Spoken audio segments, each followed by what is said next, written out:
드디어 예수님이 빌라도를 만났어요. 사도신경에 보면 빌라도에게 고난을 받으사라고 사람들이 또 믿음의 사람들은 늘 빌라도에게 모든 책임을 떠넘기는 그런 모양새가 또 어떤 사람에게는 그게 불편한 또 이야기라고 이야기합니다. 왜냐하면 원래 죽였던 사람은 유대인들이고 그 종교적인 지도자들인데 왜 애매한 이 로마의 총독 빌라도에게 모든 책임을 그렇게 떠넘기냐라고 이야기할 정도로 억울한 빌라도 뭐 이렇게 생각할 수도 있는 거죠. 근데 오늘 말씀에 보면은 12절에 이렇게 끝나죠. 헤롯과 빌라도가 전에는 원수였으나 당일에 서로 친구가 되니라. 그러니까 빌라도에게 책임이 있다라고 얘기하는 것을 지금 이렇게 기록하고 있는 겁니다. 진리이신 예수 그리스도가 세상의 법정에 섰습니다.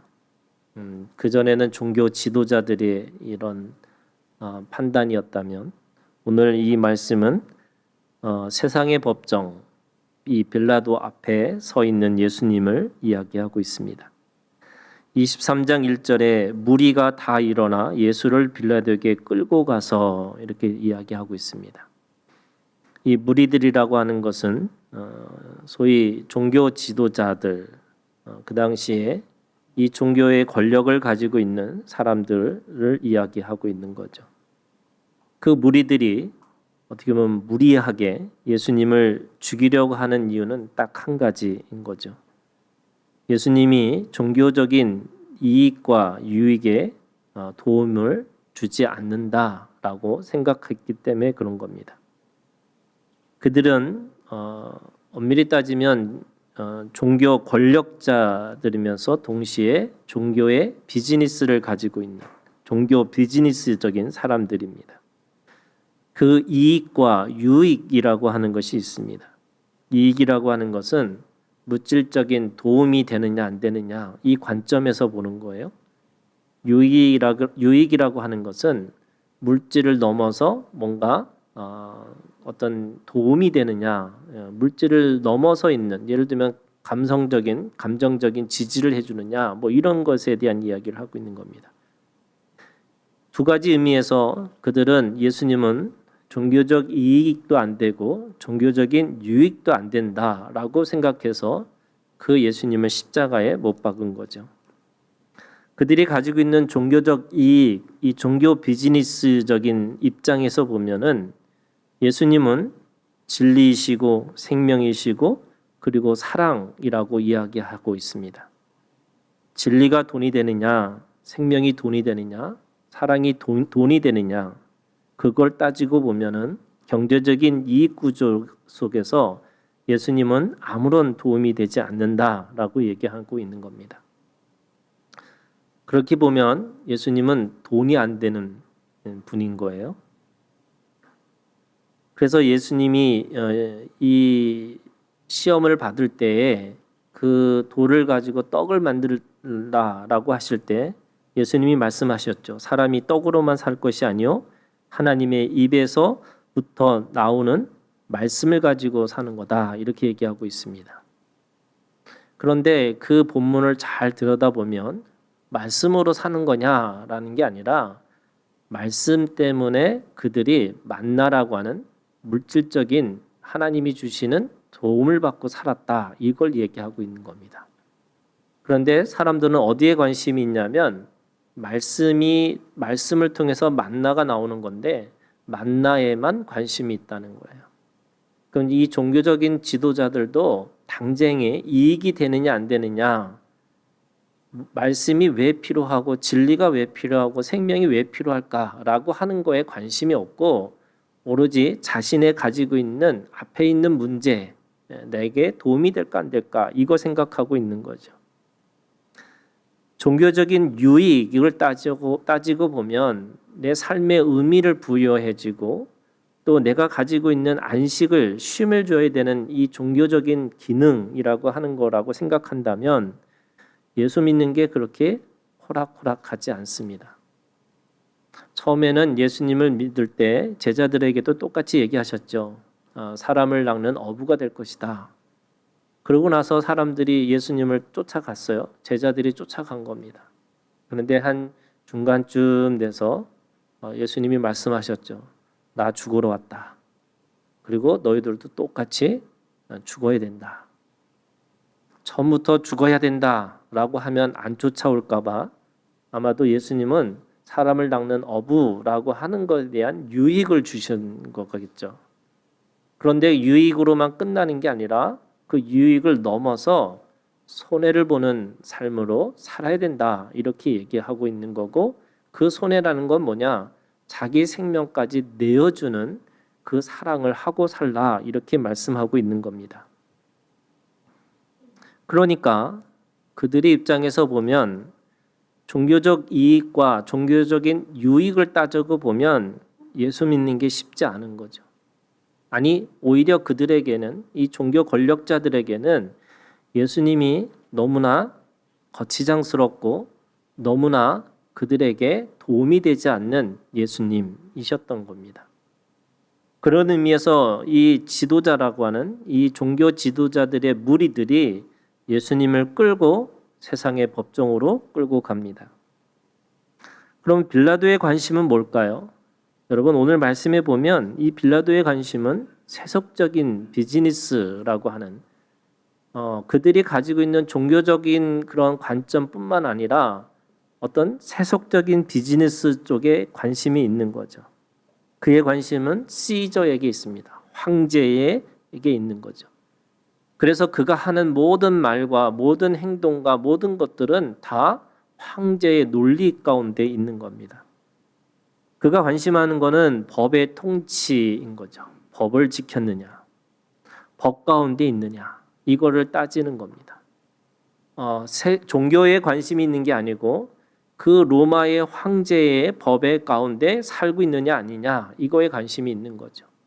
그래서 그가 질문했던 것조차도 사실은 3절에 있는 말씀에 보면 네가 유대인의 왕이냐라고 물어요. 그런데 네 말이 옳도다. 예수님이 그렇게 말씀하십니다. 그런데 그 질문은 어떻게 된 거냐면 네가 말하고 있다. 이게 직역이에요. 네가 말하고 있다. 이렇게 얘기하고 있는 거고, 원래 본 뜻은 뭐냐면 너는 어떻게 생각하느냐라고 하는 의미입니다. 그러니까 유대인의 왕이냐라고 하는 이 빌라도의 질문은 사실은 그냥 질문한 것뿐이지 진리에 대한 추구라든지 자기 삶에 대한 반추라든지 또는 그것이 정말로 맞는 거라고 몰라서 묻는 게 아니고 그가 그 속에서 그냥 한번 질문하는 것과 같은 겁니다. 우리는 그런 것들이 너무 많죠. 그냥 예의적으로 그냥 어떻게 보면은 하도 그 사람들이 그렇게 얘기하니까 정말 맞냐라고 묻는 겁니다. 그리고 그의 관심은 법을 지켰느냐 안 지켰냐. 그러니까 사람들도 얘기를 하는 거예요.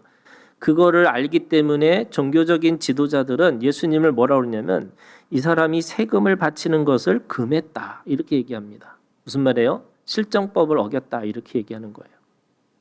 그래서 그들의 관심은 뭐냐면 실정법이에요. 지금 법을 지킨 거야 안 지킨 거야 이거에 있는 겁니다. 여러분 예수님은 당시에 그 법을 뛰어넘어서 사셨습니다. 이거를 요즘 말로 얘기하면 무법적 정의라고 그래요.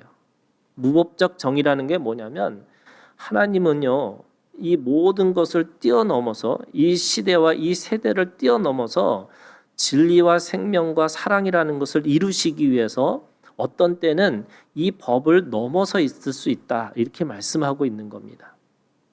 우리가 여러분 기독교가 법을 잘 지켜야 되는 거죠. 저는 법을 어기라고 이야기하는 게 아니고요. 예수님이 그 당시에 생명 때문에 어떻게 보면 고아와 과부와 이 어떻게 보면 창녀들을 향해서 그 당시에 법으로 어길 수 있는 것들 속에서도 하나님의 사랑을 생명 때문에 그들을 만나고 그들과 접촉하고 그들과 함께 있었다는 겁니다. 율법으로 생각하면 절대로 만날 수 없는 사람들입니다. 왜요? 그들은 죄인이었고 또 그들과 접촉하는 순간에 거룩하지 않는 것들이 거룩함으로 들어와서 내가 거룩하지 않는 존재가 된다라고 그 당시에 사람들은 생각했던 겁니다. 근데 예수님은 무법이었죠. 법을 넘어서 있었습니다. 근데 그 안에서 뭘 이루시려고 하냐면 정의를 이루시려고 그러고 생명을 살리시기 위한 겁니다. 법을 지키지 말라는 게 아니라 하나님의 사람들은 법을 지키면서도 어떤 때는 법을 넘어서 살아야 되는 사람들이라는 겁니다. 그게 우리에게는 하늘의 법이라고 하는, 그걸 로마서에 있는 말씀에 보면 양심이라고 하는 거예요. 그래서 우리는 양심법에 따라서 살아가야 되는 거지 그 법을 지켰냐 안 지켰냐라고 하는 수준에 있는 게 아니죠. 그런데 빌라도는 그런 사람이었어요. 법의 통치 가운데 있는 사람이죠. 두 번째, 그의 관심은 뭐냐면 권력에 위협이 되느냐 안 되느냐, 여기에 관심이 있는 사람입니다. 그거는 정확하게 얘기하면 체제의 권력이죠. 자신의 권력을 유지하는 것에 관심이 있습니다. 그렇기 때문에 유대인들은 예수님한테 그 법을 이야기하면서 뭐라고 그랬냐면 자칭 왕 그리스도다라고 시저에 대비해서 바로 이 사람이 자기 스스로 왕이라고, 황제를 대적하고 있다라고 하는 것으로 빌라도에게 말하고 있는 겁니다. 그리고 세 번째는 그가 가지고 있는 세속적인 욕망입니다. 자신의 성공, 자신의 욕망, 그것을 채우는 것에 관심이 있는 거죠. 그래서 예수님한테 그 사람들이 했던 거는 빌라도에게 말할 때 뭐라고 그랬냐면 이 예수를 통해서 백성이 소동케 한다. 백성을 소동하게 한다. 다시 말해서 이 백성들을 마음을 움직여서 너가 가지고 있는 자신의 너의 성공에 걸림돌이 될 수 있다. 이렇게 이야기하고 있습니다. 그래서 빌라도는 질문하는 거죠. 네가 맞냐라고 묻습니다. 그의 결론은 사실은 볼 때 어떻게 보면은 법으로도 권력으로도 세속적으로 볼 때 예수님은 전혀 위협이 되지 않는, 그래서 죄가 없다 이렇게 얘기하고 있습니다. 제가 늘 하는 얘기지만 예수님은 그 당시의 사람들에게는요, 이 빌라도에게나 종교 지도자들에게는 없어도 너무 없으신 분이셨어요. 여러분 그거를 알고 우리가 믿으셔야 돼요. 우리가 지금 뭔가 예수를 믿는 게 굉장히 세련되고 멋있고 뭔가 이렇게 있어 보인다고 생각하지만 그 당시에 예수님은 그냥 선지자, 또 너무나 가난한 선지자, 그리고 아무것도 없는 그냥 어떻게 보면 무일푼의 그런 분이었어요. 머리 둘 곳이 없을 정도로 자기의 안식할 수 있는 그런 공간도 없을 뿐만 아니라 어디에 가도 환영받지 못했던 그런 분이었습니다. 그런 그가 과연 시저에게, 황제의 논리 속에서 과연 위협이 될 수 있을까? 그럼 빌라도가 볼 때는 그건 아니었다는 겁니다. 그랬더니 지금 이 갈릴리에서 왔다라고 하는, 그래서 갈릴리 지역을 통치하고 있는 헤롯에게 보내고 있어요. 그 이 헤롯은 헤롯 대제의 아들 안티바라고 하는 아들이 갈릴리 지역을 통치하고 있던 사람인데, 그도 예수님을 보고 뭐 하고 있냐면 진리를 묻는 게 아니고 생명을 묻는 게 아니라 뭐라고 그랬어요? 8절에 보니까 보고 매우 기뻐했습니다. 왜요? 그의 소문을 들었고 그 소문을 따라서 9절에 여러 말로 물었습니다. 똑같이 질문했습니다. 그런데 무슨 질문을 했을까? 8절에 보면 또한 무엇이나 이적 행하심을 볼까 바라던 영고였더라. 무슨 말이냐면 예수님을 그냥 어떻게 보면은 이 마술사처럼, 요술사처럼 뭔가 기적과 이적을 베풀었던 분이니까 한번 만나고 싶었던 거예요. 그래서 기뻤어요. 그리고 그가 했던 것에 대해서 여러 가지로 물었겠죠. 무리를 걸었냐, 오병이어 사건을 했느냐, 뭐 여러 가지로 물었죠. 그런데 그에게는 진리에 대한 관심이 똑같이 없었습니다. 그래서 똑같이 그도 아무것도 듣지 못했기 때문에 11절 헤롯이 그 군인들과 함께 예수를 업신여기며 희롱하고 빛난 옷을 입혀 다시 빌라도에게 보냈습니다. 근데 오늘 이런 거예요. 우리가 가지고 있는 이 말씀 속에서 12절에 오늘 말씀의 제목이 뭐냐면 서로 친구가 되리라 이렇게 됐어요. 헤롯과 빌라도가 그리고 종교의 지도자들이 한 목소리로 함께 친구가 되었습니다. 이게 아이러니죠. 오늘 말씀해 보면 전에는 원수였습니다. 근데 전에는 원수였는데 이제 친구가 됐어요. 왜요? 오늘 이 말씀이 우리에게 주시는 이 뭐랄까요? 하나님께서 주신 교훈이라는 게 뭐냐면 여러분 자신의 이익과 유익을 추구하면은 다 원수가 돼요. 그런데 남의 것을 뺏으려고 하니까 또 함께 서로 친구가 됐다. 이렇게 얘기합니다. 우리가 이렇게 다 들여다보면요. 이런 거예요. 참 악한 사람들은 어떻게 그렇게 잘 뭉쳐요? 네. 서로가 자신의 이익과 유익을 위해서 어떻게 그렇게 잘 뭉쳐서 어떻게 남의 것을 그렇게 잘 뺏어요. 그런데 반면에 우리가 진리를 살고 있다고 그리스도로 살고 있는 사람들은 정말로 하나님 앞에서 함께 친구가 되어야 될 사람들인데 하나님이 우리에게 친구라고 하셨고 서로에게 지체라고 하는 한 몸이라고 말씀하셨고 그래서 서로가 친구가 되어야 되는 존재가 어떻게 그렇게 사랑과 사랑을 갖고 있으면서도 원수가 될 수 있을까? 선한 사람들이 가지고 있는 특징의 하나는 하나가 안 되는 거죠. 우리 교회가 하나 교회예요.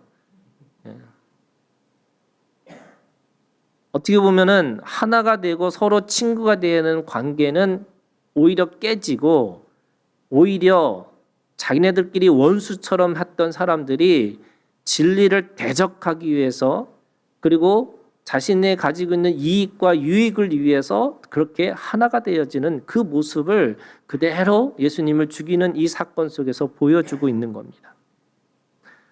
여러분 오늘의 원수가 내일의 친구가 되는 관계 이건 뭐예요? 이익과 유익을 따라서 그렇게 살아가는 그래서 어떤 때는 원수지만 어떤 때는 친구가 되어지는 관계가 계속해서 반복되어지는 거예요. 배신과 배반을 통해서도 또 그들은 함께 하나님의 나라에 대적하기 위해서 서로 친구가 되어서 하나님의 것을 대적하고 살아가는 인생들이 됩니다.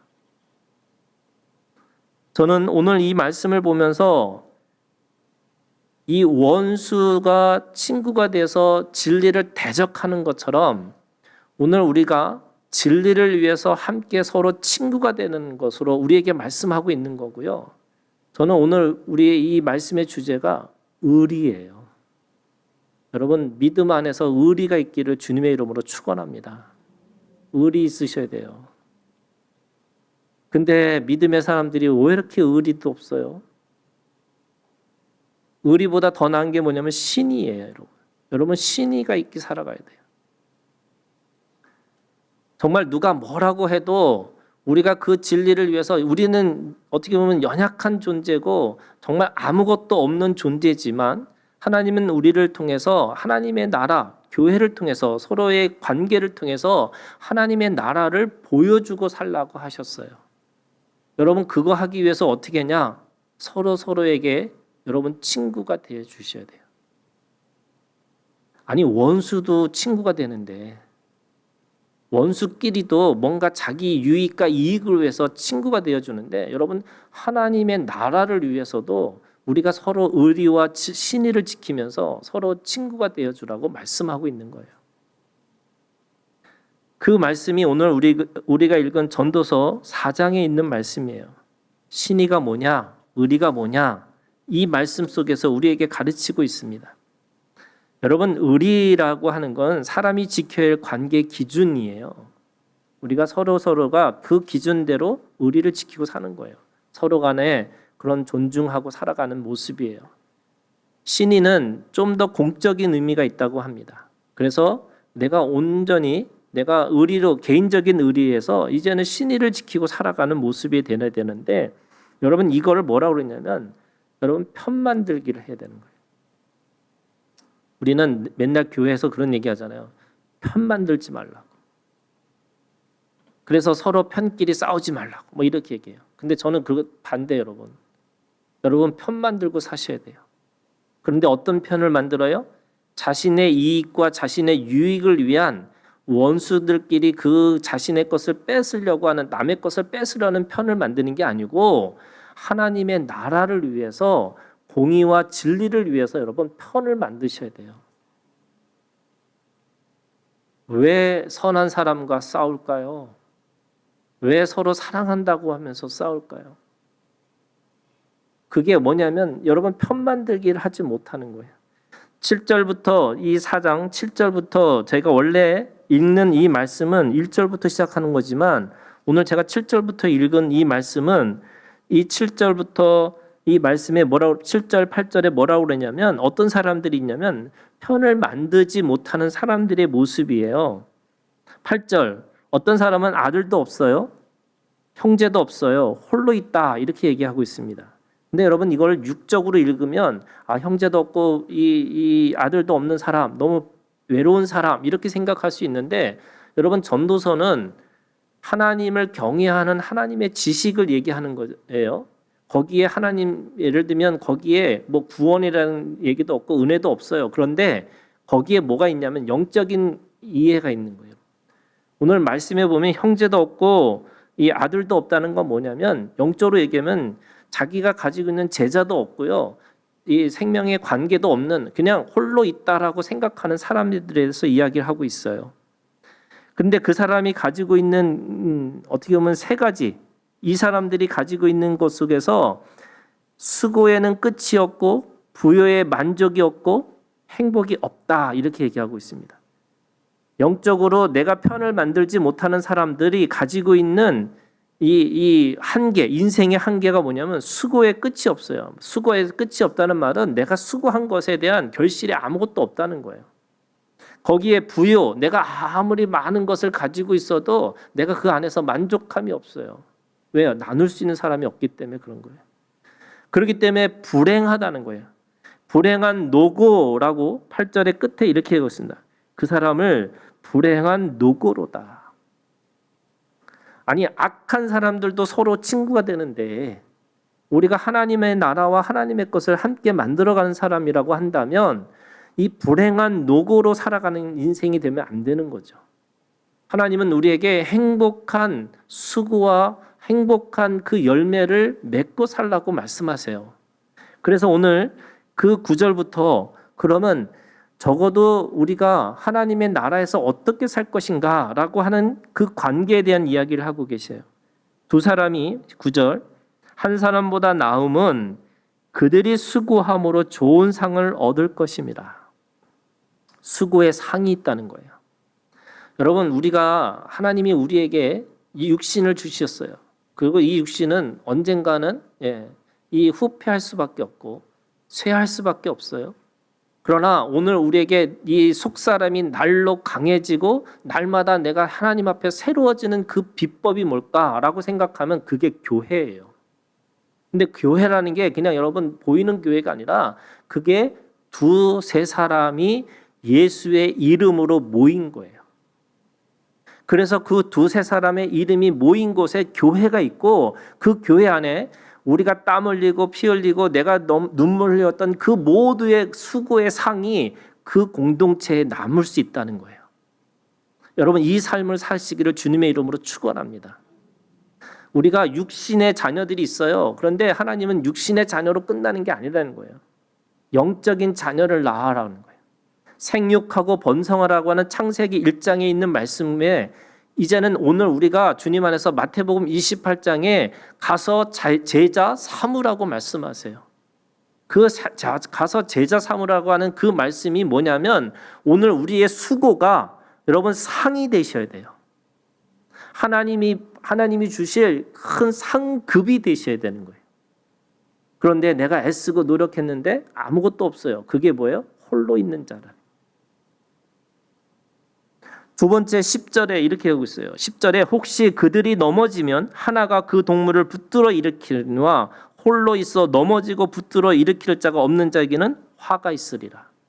자, 이게 무슨 말이냐면 여러분 서로가 기대고 서로가 함께 버텨줄 수 있는, 그래서 두 가지를 한다 그랬어요. 붙들어 주고요, 일으켜 주는 거예요. 누가요? 내 옆에 있는 사람들이. 교회는 우리가 함께 붙들어주고 함께 일으켜줄 수 있는 사람들이에요.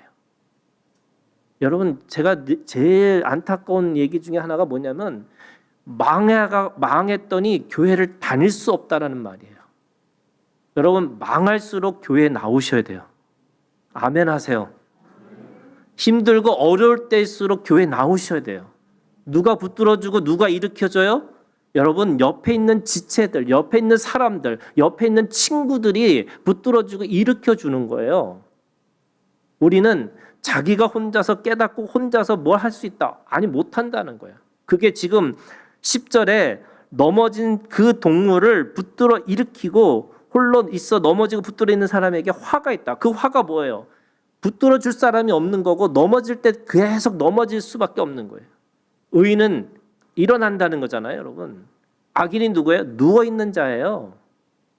누워 있는 자가 아니라 일어난 자가 하나님 앞에 의인이라면 그냥 자기 스스로 일어날 수 없다면 옆에 있는 친구들이 그걸 일으켜 주신다는 거예요. 그래서 여러분, 힘들고 어려울 때일수록 여러분 자꾸 말하셔야 돼요. 뭐라고요? 힘들다고. 그럼 어떻게 돼요? 여러분, 이런 거예요, 여러분. 사람이 일으키는 게 아니에요. 사람들은 또 내가 옆에 있는 친구가 일으켰다고 생각하는데 그거 여러분, 하나님이 그 마음을 주시면요, 어떻게 어떤 일이 벌어질지 몰라요.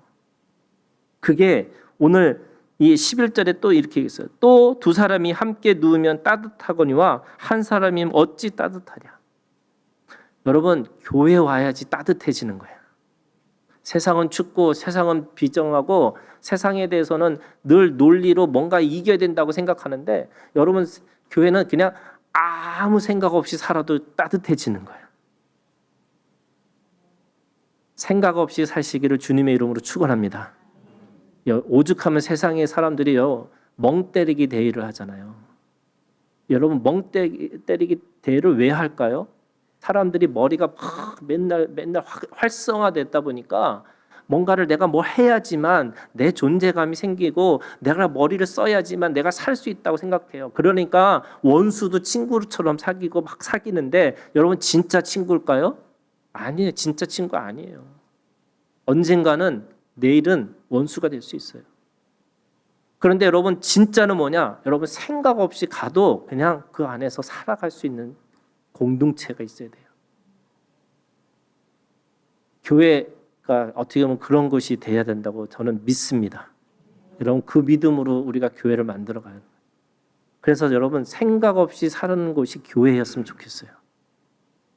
교회 안에서 여러분 여러 가지 있죠. 뭐가 있죠. 다 있어요. 교회도 세상의 어떤 조직이니까 이 안에도 뭔가가 다 있고 갈등도 있고 문제도 있고 다 있어요. 그런데 여러분, 다른 것 다 떠나서 그냥 따뜻한 곳이 교회였으면 좋겠어요.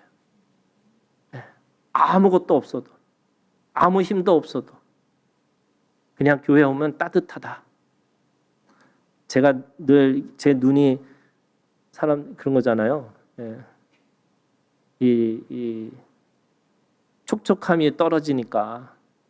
그리고 제가 늘 이게 이 머리로만 이렇게 생각하는 사람이라고 생각해서 사람들이 목사님은 너무 이성적이야 이럴 수 있지만 여러분, 제가 의외로 따뜻한 거 아셔야 돼요.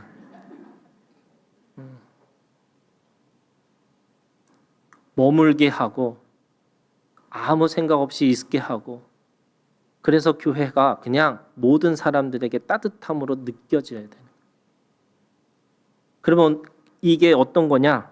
12절의 결론이에요. 여러분, 이 12절이, 그래서 왜 12절에 이 말씀이 왜 중요하냐면 오늘 우리가 하나님 앞에서 한다고 하는 게 뭘까라고 생각해 보니까 이런 거예요. 12절, 한 사람이면 패하거니와 두 사람이면 맞설 수 있나니 세 겹줄은 쉽게 끊어지지 않느니라. 이 본문은요, 논리적으로 말이 안 되는 얘기예요. 무슨 말이냐면 한 사람보단 두 사람이 낫다는 거잖아요. 그럼 두 겹줄이 돼야 되잖아요. 그런데 오늘 뭐라고 그랬어요? 세 겹줄이라고 그랬어요. 아니, 한 사람이 아니고 두 사람이라고 그러는데 두 사람이면 두 겹줄인데 왜 세 겹줄일까? 여러분, 거기에 이 전도서에 가지고 있는 비밀이에요. 이 전도서는 인생의 허무함을 말하는 게 아니라 그 안에 누가 있어야 되냐면 하나님이 계셔야 된다는 거예요. 그러면 세 겹줄이 뭘까요? 나와 너 사이에 하나님이 계신 거예요. 이게 세 겹줄이에요. 오늘 우리가 하나님 앞에서 친구가 된다는 건 여러분 다 이익과 유익을 따라서 사람들이 살 수밖에 없어요. 인생은 그런 거예요. 그런데 오늘 우리가 어떤 거 하나가 더 있냐면 여러분 나와 너 사이에 누가 계시냐면 하나님이 계시다는 걸 믿으셔야 돼요. 그게 진짜 의리고 그게 신이에요. 그래서 내가 힘들고 어려울 때마다 또는 내가 어떤 문제 속에 있을 때마다 어떤 갈등 속에 있을 때마다 내가 저 사람을 보는 게 아니라 뭘 봐야 돼요? 하나님을 보고 계셔야 돼요. 그래서 하나님을 통해서 그 사람, 하나님을 통해서 그 사건, 하나님을 통해서 그 문제를 바라보면서 하나님의 뜻과 소원과 목적이 그것이 뭘까? 그래서 어떤 때는 기다려주고 어떤 때는 품어주고 어떤 때는 심하게 징계할 수도 있어요. 왜요? 그게 친구라는 거 그거예요. 함께 살아내는 것 속에서 하나님의 진리와 하나님의 생명과 하나님이 가지고 있는 사랑을 우리가 하고 산다는 말은 여러분 그 속에서 하나님이 계시다는 것 같은 거예요. 우리가 아무리 의리하고 막 몸에다 새겨놓고 뭐 이래도 여러분 의리 깨져요. 그런데 진짜는 그 안에 하나님이 계시다는 거예요. 그래서 세겹줄이라는 말은 나와 너 사이에 하나님이 계셔서 그 세겹줄이라고 하는 그 관계는 절대로 깨지지 않는다는 거예요. 그래서 오늘 우리가 주님 안에서 여러분 이 믿음이 있기를 주님의 이름으로 축원합니다. 자, 그러면 이 세겹줄의 믿음에 세 가지가 있어요. 첫 번째, 이익과 유익을 넘어서 끌려다니시는 친구 예수가 우리 가운데 있다고 여러분 믿으시기를 바라요. 요한복음 15장 15절 이제부터는 너희를 종이라 하지 아니하리니 종은 주인이 하는 것을 알지 못함이라 너희를 친구라 하였노니 내가 내 아버지께 들은 것을 다 너희에게 알게 하였습니다. 자, 하나님이 우리를 뭐라고 부르셨어요? 종이라고 부르지 않고 이제 친구라 부르시겠다고 말씀하세요. 그래서 주님은 우리에게 친구가 되셔서 어떻게 하셨어요? 십자가에 끌려가셔서 끌려다니시는 지금 그래서 오늘 헤롯에게 빌라도에게 또 종교 지도자들에게 다 끌려다니시는 친구 우리 예수가 있다는 거예요. 그분은 나의 죄를 대신해서 친구인 나를 위해서 그분이 자기의 생명을 내어드리기 위해서 끌려다니셨어요. 그래서 오늘 우리가 주님 안에서 친구이신 예수 그리스도를 보고 있으라는 거예요. 두 번째, 이익과 유익을 넘어서 우리는 여러분 하나님의 진리를 따라 사는 친구가 되어야 되는 거예요. 그래서 오늘도 우리가 주님 안에서 누구랑 관계하거나 어떤 사람들을 관계할 때 여러분 진정한 친구가 되는 이 믿음이 있기를 주님의 이름으로 축원합니다. 시편 119편 63절 나는 주를 경외하는 모든 자들과 주의 법들을 지키는 자들의 친구라 이렇게 얘기했어요. 그래서 주의 말씀 안에 있는 사람들 그래서 우리 교회만이 아니라요 여러분 하나님의 나라에 하나님의 것들을 추구하는 모든 진리에 있는 사람들과 여러분 친구가 되어 주셔야 돼요. 이거 뭐라 그래요? 편대해 주셔야 돼요. 진리를 위해서 공의를 위해서 사는 사람들에게 여러분 편이 되어 주셔야 돼요. 내가 그 친구가 되어준다고 하는 그 믿음으로 여러분 사셔야 되는 거예요. 세 번째는 이익과 유익을 넘어서 서로 친구가 되는 믿음의 세겹줄을 만들어 가야 돼요. 여러분 이게 뭐냐면 하나님이 오늘 우리가 똑같이 예수님이 우리에게 친구가 되셨던 것처럼 누구를 위해서 내가 끌려다니는 인생 되셔야 돼요. 베드로에게 말씀하셨죠. 네가 이제는 네가 원하는 대로 가는데 이제는 내가 원하는 대로 하나님 사람이 띠띠우는 대로 너는 끌려갈 것이라고. 여러분 그리스도인들은 자기가 원하고 자기가 하고 싶은 일을 하는 사람들이 아니에요. 우리가 가지고 있는 인생의 비밀은 남들이 원하는 방식대로 그 사람을 세워주는 일로 내가 그렇게 시간과 물질과 내 모든 것들을 사용하고 살라는 거예요. 여러분 친구 되는 게 사실은 어떻게 보면은 그 사람의 이익과 유익에 도움이 되는 사람으로 살다가 어느 순간에 이제는 그걸 넘어서 살아가는 친구로 삼는 것이 진정한 관계잖아요. 그러면 오늘 우리가 주님 안에서 예수님이 우리의 친구가 되신 것처럼 나도 누군가에게 예수의 친구로 누군가에게 그렇게 삶으로 살아가라고 우리에게 말씀하고 있는 거죠. 오늘 이 믿음이 오늘 우리 가운데 있기를 주님의 이름으로 축원합니다. 기도하겠습니다.